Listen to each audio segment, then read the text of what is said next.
Ya, buat teman-teman semua, tonton konten saya sampai kelar ya, biar nggak salah paham. Buat kadrun-kadrun, sama juga, sampai kelar juga, biar tambah puyeng. Detak! Ini semacam seri kritik ke Anies menjelang masa kerjanya di Jakarta yang sebentar lagi finish. Yang sangat mencolok adalah bahwa Anies ini menurut pengamatan saya memang hanya ahli di bidang ganti kulit. Ganti kulit, ya, tanpa peduli isinya. Jadi semacam mengeluarkan banyak dana hanya untuk menguliti atau mengganti kulit dari apa yang telah dilakukan pendahulunya. Dan saya duga ini adalah strategi yang paling cepat untuk memiliki klaim terhadap kota Jakarta. Strategi ganti kulit. Ya, kayak stadion sepak bola yang sejak direncana namanya adalah Stadion BMW atau Stadion Bersih Manusiawi Wibawa. Lalu diusulkan oleh Sandiaga Uno untuk diganti menjadi JIS. Dan itu dieksekusi oleh Anies. Kenapa diganti namanya? Dugaan saya itu karena Anies ingin menghilangkan jejak gubernur terdahulu yang berdarah-darah menyiapkan pembangunan stadion itu. Jadi kayak beli mobil. Lantas diubah mereknya supaya pembeli pertama nggak ngenalin lagi. Isinya sama, mobil-mobil itu juga. Nah, juga ketika Anies dikritik keras oleh warga Jakarta sendiri, ketika di awal jadi gubernur dahulu, nggak banyak yang bisa dia kerjakan. Lantas mendadak ada genteng atau atap rumah warga di sekitar flyover dicat warna-warni. Konon itu untuk mendapatkan ide ini saja, Anies perlu waktu setahun. Jadi ketika ditagih karya, maka yang ada adalah ngecat genteng. Katanya biar pemandangannya bagus. Lagian siapa yang tiap hari jalan-jalan lihat genteng? Yang ada genteng itu kalau dilihat dari jauh jadi warna-warni mirip gulali. Tapi ya itu tadi. Yang penting kulitnya udah berubah. Itu aja. Lalu sama ketika Anies harus berhadapan dengan normalisasi sungai yang memang lazim menjadi program di era sebelumnya. Tapi lagi-lagi Anies hanya bisa merubah namanya jadi normalisasi. Tadinya normalisasi diubah jadi naturalisasi. Bedanya apa? Ya jelas bedanya dari susunan hurufnya. Lalu kerjanya apa ya? Nggak ada. Sampai dituntut warganya sendiri di pengadilan dan menang warganya itu. Lalu urusan naturalisasi itu gimana? Ya sesuai dengan namanya. Sungai di Jakarta jadi natural. Sampahnya natural. Sampah nggak hilang.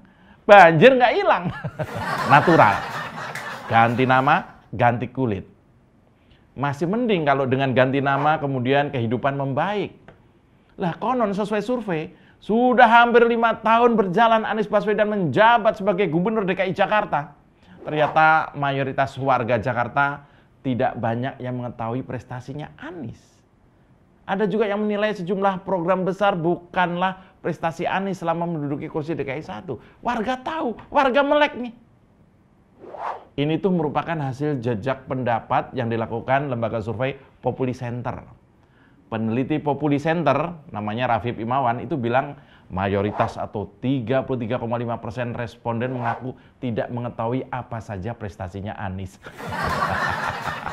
Dan bahkan JIS, stadion bola yang dibangga-banggakan itu, cuma direspon oleh 5% responden yang mengaku senang dengan stadion yang diklaim sendirian oleh Anies itu. Pemimpin macam apa ini? Pemimpin macam apa ini? Masih ingat rumah DP 0? Rumah DP 0%, masih ingat kan? Dulu adalah program sakti yang konon menjadi program andalan Anies saat kampanye. Selain OK dan OC tentunya ya. Tapi apa kabar kedua program itu? Nggak jalan. Jalan sih, jalan. Tapi tidak sesuai dengan bacotan Anies ketika kampanye dulu. Ketika awal menjabat, Anies bilang target rumah DP 0% adalah 300.000 rumah. Tapi apa yang terjadi? tinggal 100 hari lagi nih. Ini Anies sekarang saat ini tinggal 100 hari lagi Anies menjabat jadi gubernur. Rumah yang ternyata adalah rumah susun sederhana itu baru mampu direalisasikan 0,3%. Alias 1% aja kurang. Kenapa begitu? Ya itu karena strategi ganti kulit tapi meleset. Maksudnya gini. Maksudnya mau melanjutkan cara Ahok menangani masalah perumahan rakyat dengan rusunawa, masih ingat kan? Jadi rusunami. Jadi Ahok itu terkenal dengan programnya rusunawa. Jadi masyarakat boleh menyewa dengan sangat murah. Kalau nggak salah 150 atau 200 ribu sebulan. Sewa rumah cuma segitu. Diganti sama Anies jadi rusunami. Oh ngapain sewa? Ini kudu beli. Itu perbedaan Ahok dan Anies. Padahal maksudnya mau melanjutkan cara Ahok menangani persoalan perumahan rakyat ini dengan rusunawa jadi rusunawa. Ini ganti kulit doang sebenarnya. Sebenarnya Anies itu hanya ganti kulit, tapi gagal. Padahal kalau dia mau meneruskan program Ahok dulu, saya yakin makin banyak rakyat Jakarta terbantu. Ya itulah Anies. Yang penting jadi gubernur dulu. Soal rakyat, itu nantilah dipikir kalau sempat.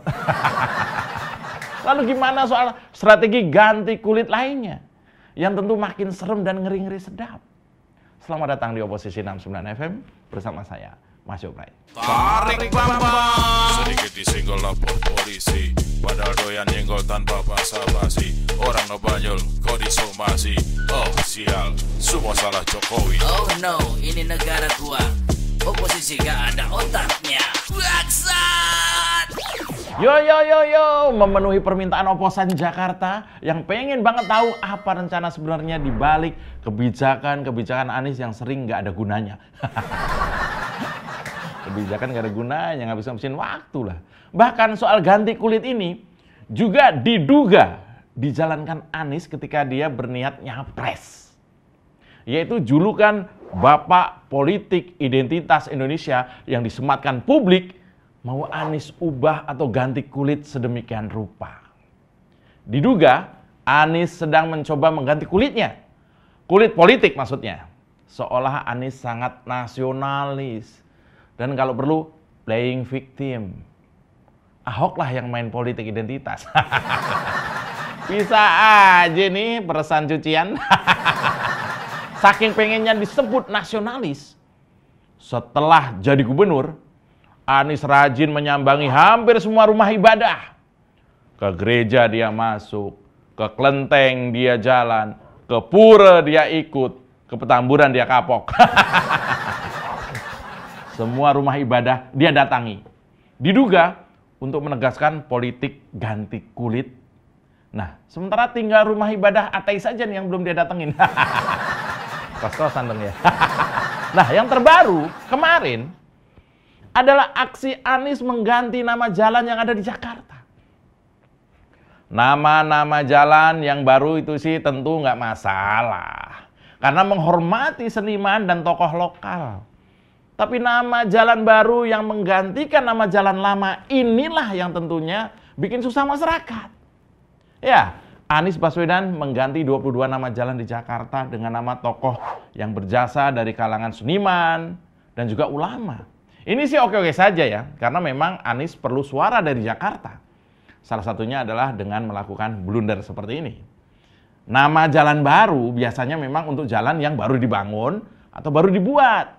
Bukan mengganti nama jalan lama yang sudah eksis menjadi nama jalan yang beda lagi. Konsekuensinya, secara logis semua data berbasis EKTP berubah. Kartu keluarga, SIM, STNK, BPKB, rekening bank, sertifikat tanah, data DPT pemilu, dan lain-lain. Jadi berubah. Belum lagi bayangin itu kurir Tokopedia, Shopee, dan kurir GoFood. Saya pesan martabak nyasar jangan-jangan ntar. Itulah kapasitas Anies. Cuma bisa meresmikan tanpa mikir sebelumnya. Cuma bisa selebrasi tanpa memikirkan sebelumnya. Nggak dipikir dalam-dalam. Yang penting ada momen dia bisa eksis. Ya gimana mau bikin jalan baru dengan nama jalan yang baru juga. Sekalinya bangun sumur resapan dibulinya sampai sekarang karena aneh. Ya, kemarin Anies mendapat julukan Bapak Politik Identitas. Sekarang Anies mendapat julukan Bapak penghilang identitas alamat. Lalu kemarin juga Anies melakukan strategi ganti kulit. Dia merubah nama Jakarta Fair. Masih ingat nggak Jakarta Fair? Terngiang terus ya. Yang sudah ada sejak puluhan tahun lalu. Namanya diubah jadi Hajatan Jakarta. Gimana maksudnya Hajatan Jakarta ini? Jadi inilah kemampuan Anies. Ubah nama, isinya ya sama aja. Bahkan lebih baik dari sebelumnya katanya. Karena kita juga udah hafal banget lagunya nih. Apalagi Jakarta Fair ya. Masih ingat ya lagu Jakarta Fair? Nih. Jakarta Fair, ayo ke Jakarta Fair. Ajak arena pameran dan hiburan. Ayo kita pergi ke sana, rekreasi sekaligus berbelanja. Belanja terlengkap di Jakarta Fair. Ayo kita ke Jakarta Fair. Ayo kita ke Jakarta Fair. Kemayoran. Nah, ganti warna genteng, ganti nama stadion, ganti nama Jakarta Fair, ganti nama jalan. Yang seharusnya menjadi yang terjadi sejak 5 tahun lalu itu seharusnya bukan ganti-ganti yang tadi, tapi ganti gubernur. Pemimpin itu visinya besar, omongannya bisa saja kecil dan sederhana. Pemimpin itu nggak main receh. Pemimpin menghasilkan karya-karya yang dikenang karena manfaatnya bagi rakyat itu ada. Pemimpin itu nggak kebanyakan drama. Karena pemimpin itu hadir di setiap kenyataan yang ada di rakyat. Dan terakhir, adalah ketika Anies mengganti kulit sebutan korupsi adalah menjadi kelebihan bayar. Kacau nih. Ini adalah kebodohan yang luar biasa sih. Kelebihan bayar adalah sebuah bukti bahwa memang Anies tidak punya kemampuan merencanakan dengan matang. Cuma ngawur, cuma perkiraan. Maka yang ada adalah dilebih-lebihkan. Logikanya, kalau banyak proyek terbukti ada kelebihan bayar, itu juga karena ketahuan. Artinya, yang nggak ketahuan, lantas julukannya apa dong? Nih, kelebihan, ketahuan. Oh, kelebihan bayar itu. Nggak jadi. Kalau nggak ketahuan, namanya apa? Oh ya, saya punya julukan. Kalau nggak ketahuan, itu namanya tabungan kasus. Ketika waktunya tiba, kebenaran muncul dan semua maling akan dikandangkan. Demikian Oposisi 69 FM. Jangan mudah ganti kulit. Karena cuma ular yang mengganti kulit secara rutin. Salam Oposisi 69 FM. Bletak! Tarik ke Bambang. Sedikit disenggol lapor polisi. Salam kulit ular. Nyenggol tanpa basa-basi. Orang ngebanyol, kok disomasi. Oh sial, semua salah Jokowi. Oh no, ini negara gua. Oposisi gak ada otaknya. Bangsat! Kita dukung aksi melawan intoleran, radikalisme, dan juga terorisme demi Indonesia yang lebih baik dengan cara subscribe di kanal 245 TV. Makasih.